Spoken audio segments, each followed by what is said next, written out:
Hello, everybody. Here we are for this week's Ask Ron in Yeehaw, Nashville, Tennessee, at the Quick Start Real Estate School. And joining Ron, surprise, surprise, is the wolf couple. No respect, no respect. There's wolves in And Nashville. look, if you note, for the first time, they're dressed alike. This is something new for them. I never noticed that before. Okay, question number 1 is from Daniel in California. Hey, Dan. What happens if I buy subject to and sell contract for deed and buyer decides to pull out after a couple years? Because the market has depreciated so much, plus now his salary is far less than it was when the economy was better a couple years ago. Well, come on, Dan. What do you think happens? First of all, I'd try to get him to deed me back the property with a quitclaim deed, and that'd be done with. You'd be done with it. But if that's not the case, you have to go see your attorney and figure out what process you need to go through to take it back. And if you sold it on contract for deed, I doubt that'll be a very long process. But try to deal them out first. Don't force them out. Always easier and It's cheaper to deal always them out. better, I mean, isn't even if you it? have to cut him part of a little check, give him a couple grand if he gets out and leaves the house clean. Way better than trying to force him out. Sure is. Okay. And Now- then you got to go sell it again and get another big check, man. Sorry. Yes. So the next question is from Adam in Nebraska. When talking to sellers, I am finding the length of term to be a sticking point with them. For example, they want 2 to 3 years. What are some good talking points to handle length of term I'm going to let Miss objections? Lynette Wolf here. That's what I thought too. I hear She's Lynette been talk calling about. all day. Miss Yep. Brian Wolf is doing the same thing. Yep. And here's first, I want you to know, we don't talk about terms till we get to the house, unless the seller point blank asks us. And if they ask us, That's right. or First we're we- at the house, If they ask us or when we're at the house, first thing we say is we usually get 30 years. with a straight face and like you mean it, Yep. and wait for an answer and try to shut up. Now, No, I'll answer. I like And to then say. wait, let me Okay. elaborate. And then we say, well, no, the seller's like, no way, I can't do that. Well, you know what? I can't remember the last time we've done it for less than 15 years. And if they believe you, it's amazing what will happen. Now, guy, I'm telling you right now, you don't need 30 years. So what if there's a loan on the house? I'm really trying to get them to give me a term to let me just make their payment till their loan is paid off. Then there is no balloon. That's and, right. And if that's the case, great. But if it's not the case and they want a balloon, then you gotta get that balloon as far away as you can. So what do you say? Well, if they're extremely sensitive to their timing, and you know they are, I'd like to know why. Why is there a reason they can't give us longer? But generally, I'll tell them that a lot of our sellers really like getting that monthly payment, so they'll give us 30 years. And then either you pause there, and these guys, of course, they're taking an aggressive stance negotiating this. So that a pause there would be more aggressive and see what they say to the 30 years. Now, if they instantly start to give you a lot of pushback, then you say, well, and some of our sellers are on a shorter time frame. So what's the most and maybe time you they can would give be us? more closer to a 10-year term. Now, you got to decide how fast you back that down.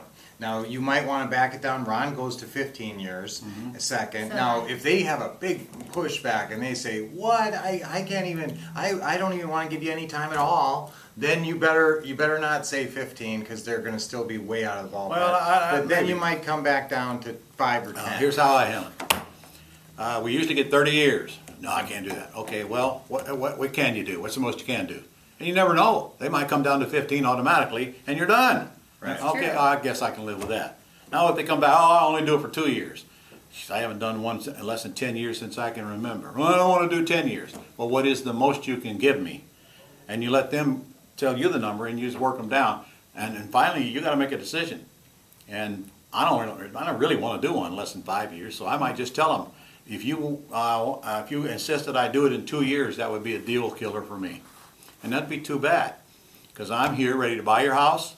I'm going to pay your closing cost. I'm going to take it as is. I'm going to close when you're ready. You don't even have to be out of the house when I close. Knowing all of that, and I'm saving you a commission on top of that, and you should also know that when you sell to me, you're going to get the highest amount of money you're ever gonna get selling it to anybody else because of those costs I'm saving you. So if what all keeps us apart is a few years, why don't you go ahead and give me the 5 years? I mean, I bet you it won't take you that long to get paid off anyway. Okay, now that's, Beautiful. that last point that Ron made is another point that I'll often bring up, is the guy, you know, even if you only can give us 5 years, or, you know, that's all you're comfortable with, understand that the folks we put in here, a lot of times they're eagerly seeking to get a I bank really don't loan. wanna go down that line, because I do not wanna have any conversations about what I'm gonna do with the house after, unless they bring it up. The I exit don't wanna strategy. mention any tenant buyers and all that. Sometimes they do yeah. bring that up though. So anyway, If that's already on the table, back to your problem. you I can can promise reassure you. them, but let me finish my point. You can reassure them at some point if they understand this is the setup, that you're gonna lease purchase this property, that some of these folks are gonna try to get qualified quickly and may qualify far before the 5 years is up. If you have to. Yes, Yeah. if you have to. But here's the real problem, it's what's coming out of your mouth that's causing the problem. And if you gotta be very careful about what you say, but just as importantly, how you say it, like you really mean it. And if we're down to 2 or 3 years, you haven't started them at a much higher point, and somehow they got the idea from you that you'll be willing to pay them out at that time. And it might come down to the point now where you just don't do the deal and be ready to walk. Because honestly, what am I gonna get out of this? For 2 years, you're killing all your future cash flow. You're killing the goose. So the longer you negotiate, the more money you're gonna make, and the more, for over the most years. Ron, we did All right. one last night, live seller call. They gave us 30 years. I said, we usually get 30 years, Yeah. and he said, okay. Yeah, good, but we don't need 30 years if it's free, if it's got a loan on it.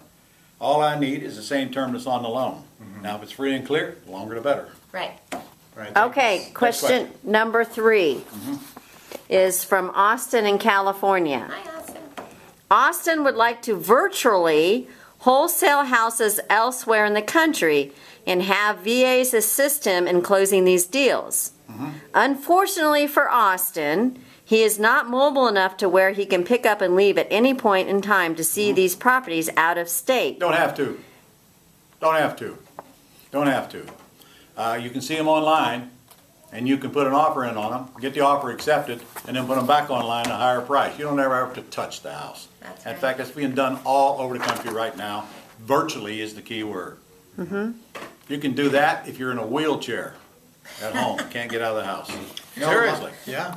Now, a lot of you guys wanna buy pretty houses, and you wanna do it That's remotely. not the question, They're talking so don't make up wholesale. stuff. All No, right. he actually, doesn't he mention anything? No, he said wholesale. No, he said Oh, All wholesale. right, next question.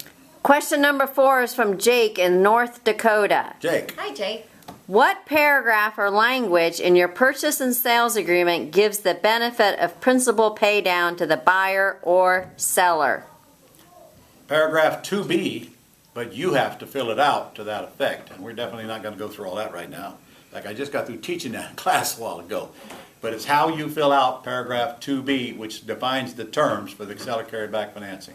Basically, guys, you're gonna say principal, something like principal and interest according to the underlying mortgage loans. you're just gonna confuse them, Brian. Amortization Trust me, schedule. you're just That's gonna it, Ron, confuse it's one sentence. You're just gonna. Okay, Principal and question interest number according to the 5 underlying mortgage. is from Mark Savage. That's a cool name. Mark Savage in Florida. Hey, Mark. And he says, you recently said you won't buy, lease, option any property where the HOA must approve a tenant. That's correct. So if there's an HOA, is it most likely that there's an approval process? Sure. They wanna pick your tenant apart, and I'm not gonna let them decide who I put in my house. They can keep it, I'll move somewhere else. Now, one caveat though, if I own a house in that HOA area, they can't stop me from selling with owner financing. I'm selling it. They only get to approve my tenants. Okay, but guys, in Arizona, in most of your HOAs, they're not approving the people that you're moving into these houses. They're not approving your lease purchase tenant buyers. In That's in lot- Arizona. In Arizona. Yeah. Obviously, he's found one that is, I'm Yeah. telling you, they do, in many areas around the Yeah. country, including where I live, which is Florida. And that's where Mark Savage is in Florida. Okay, imagine that. Okay, so now we have Brett in Canada. Ooh. In your Pretty House Terms course, you mentioned that Canadians don't use land trusts. That's right. All we have available is either a federal or provincial Oh, corporation. you have LLCs. I understand the importance of having another entity to sign agreements for me so that I am not personally liable. The only problem is that if I have a corporation in Canada, I will be double taxed. Once on the money the corporation makes, and then again on the money I earn from my corporation. LLCs don't pay taxes. They pass through to the individuals that own the LLCs.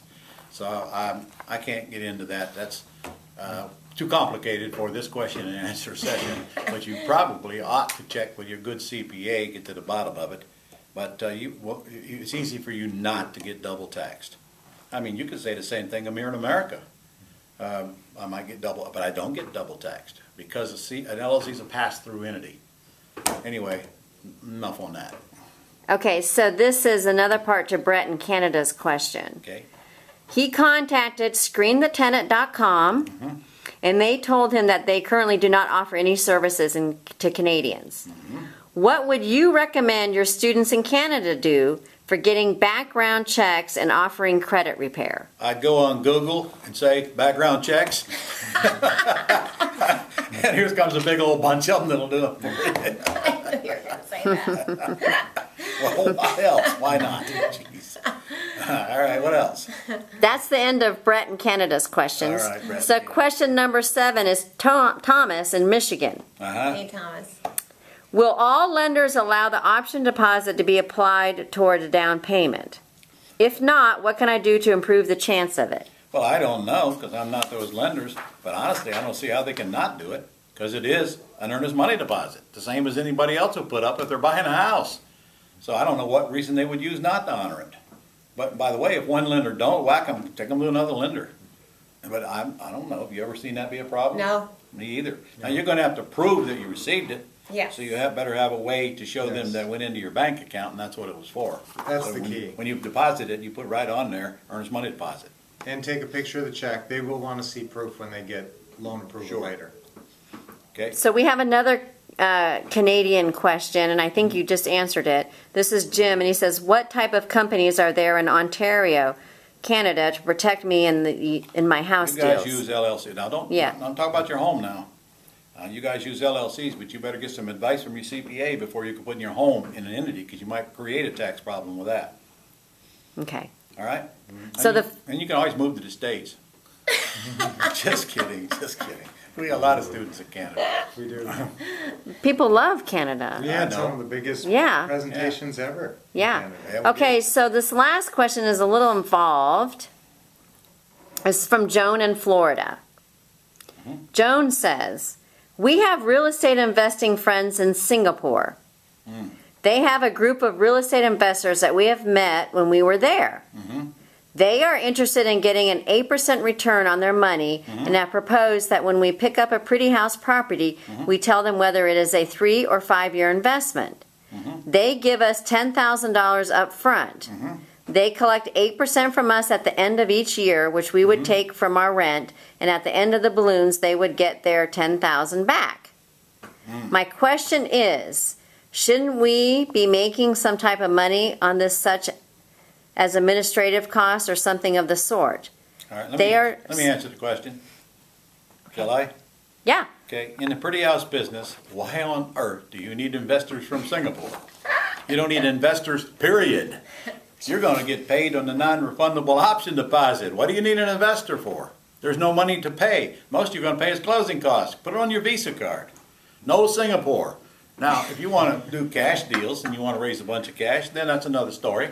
And getting them an 8% ain't hard. That's the interest rate on the loan. Makes it easy. But then, of course, you better check with your attorney about, getting the money into the United States from Singapore and what all that's going to involve, at least once. So are these investors looking for the term? They like a longer term because they don't want to flip the money that fast? They just want 8% rate of return on their money. Well, And hold it for a while. but the problem is, why should I give them anything when I don't need their money? Right. In a pretty house business, you don't need investors. You probably should come train. Invest in this boot camp.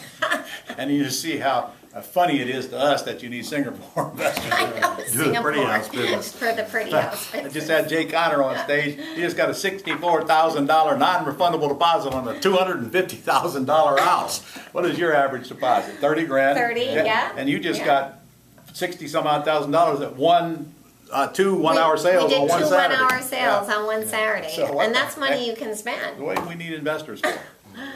All right. So maybe someone should reach out to Joan and, I'm just being an asshole, don't worry about it. yeah, yeah. Yeah. So, but What do you Joan, mean, yeah? Joan could probably, Joan should probably come to, it's been a long day, people listening to this. Joan should probably maybe come to the Quick Start Real No Estate doubt School. about it. I Yeah. recognize Joan's last name. She needs to come back. Yeah. It's been a long time, and Yeah. things Yeah, change. so we look forward to seeing you, You know, on the Joan. back of your Jones, only $500 for you to come back. Yeah. We'll be in Orlando next month. Yes, perfect, yeah. Yeah. In fact, I'll tell Isaiah to call her. All right, what else? That's the final question. That's Really? Wow, that was easy. Next time I'll be more kinder and gentler. Okay, we look forward to seeing next week's then. All right, see y'all next week. Bye.